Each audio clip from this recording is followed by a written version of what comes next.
ازيكم يا بنات، عاملين ايه؟ النهارده ان شاء الله هنتعلم مع بعض طريقه تركيب السوسته السحريه بطريقه سهله. اول حاجه هنجيب الجزء اللي هنركب فيه السوسته السحريه. انا مركباها السوسته الصغيره اللي هي تقريبا 20 سنتي. تمام، قفلت الظهر كده لحد هنا، يعني على مقاس السوسته كده.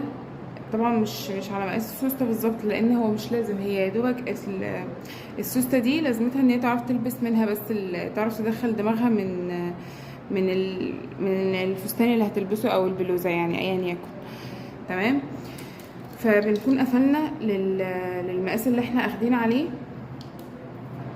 اول حاجه بقى، انت ممكن تكسريها بالمكوه، وانا عامله على يعني مسافه 2.5 سنتي، فانت ممكن تقفليها تكسريها بالمكوه او لا. اول حاجه هتجيبي السوسته، هتفتحيها السوسته كده يا بنات. تمام، هتجيبي كده وش السوسته،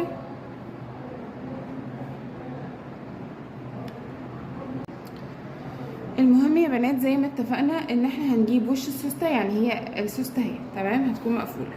تمام، هتيجوا تفتحوها وتقلبوها كده وش في وش، وتيجوا طبعا على الخط اللي انتوا كسرينه او معلمينه، هتيجوا دي الدواسه اللي هي بتاعت السوسته. تمام، انا ممكن اوريكم شكلها.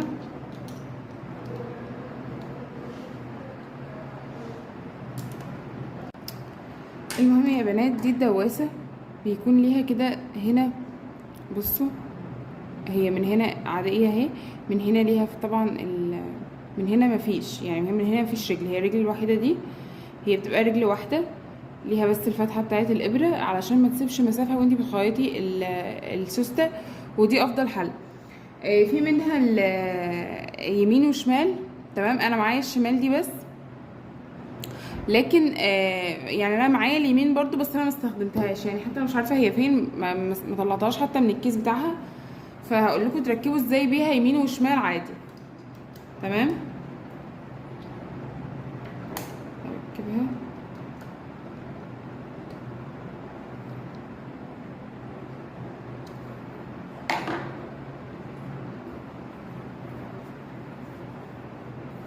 بصوا يا بنات، زي ما اتفقنا وش السوسته في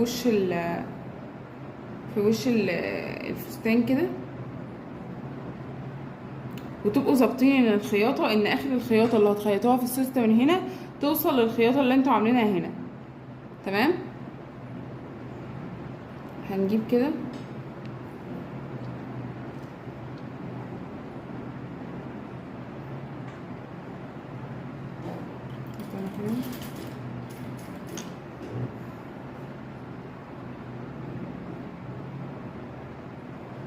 بصوا يا بنات، علشان السوسته تكون علشان السوسته تكون مظبوطه، لازم تكونوا مريحين السوسته من هنا، ما تشدوهاش كده، لا ريحوا الجزء ده، لازم تكونوا مريحين السوسته كده مش شدينها. وتفتحوا السوسته كده. تمام، تفتحوا السوسته كده عشان ما يبقاش فيه مسافه والسوسته تكون مش باينه.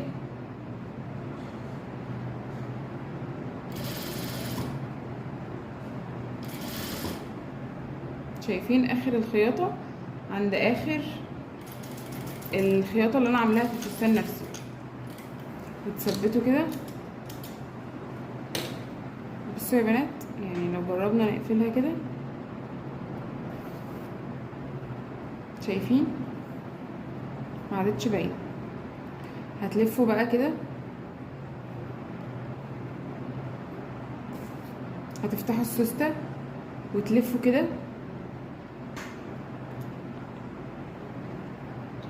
وتجيبوها من الناحيه دي. تمام،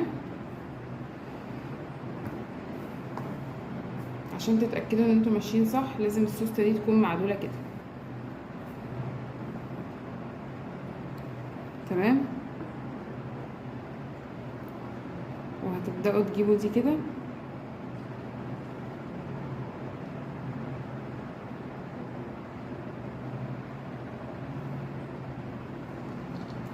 بيتر دبوس كده من هنا.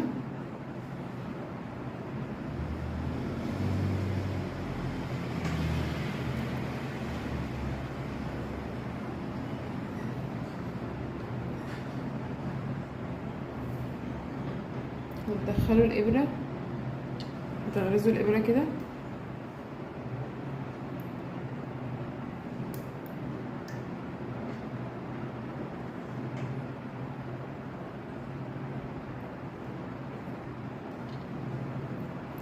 قبل ما تخيطوا بس تغرزوا الابره كده.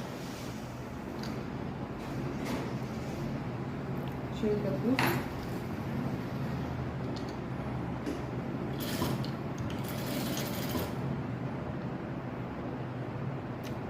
وتهووا برضو السوستة.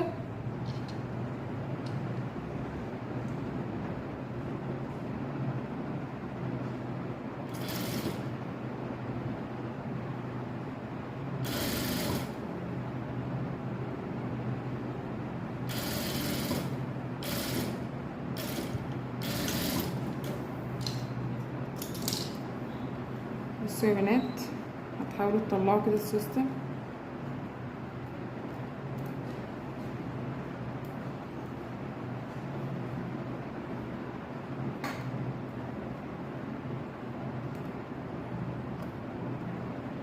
كده وتخيطوها وتقفلوها قصدي.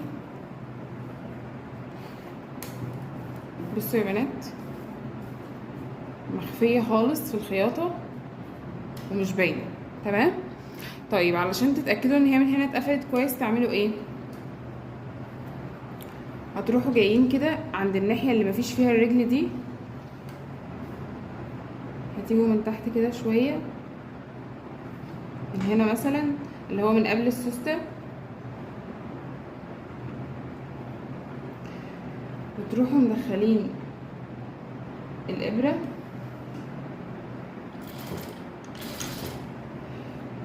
وتخيطوا كده، تقفلوا من الناحية دي، يعني تقفلوا اخر السوستة من تحت، اللي هي الغرزة اللي احنا شدينا منها السحاب نفسه، تقفلوها علشان لما تيجوا تشدوا السحاب تاني لتحت ما تدخلش ما يدخلش لجوه. فاهمين؟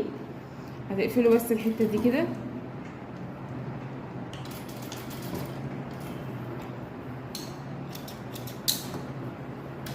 نضفوا اي خيوط زيادة.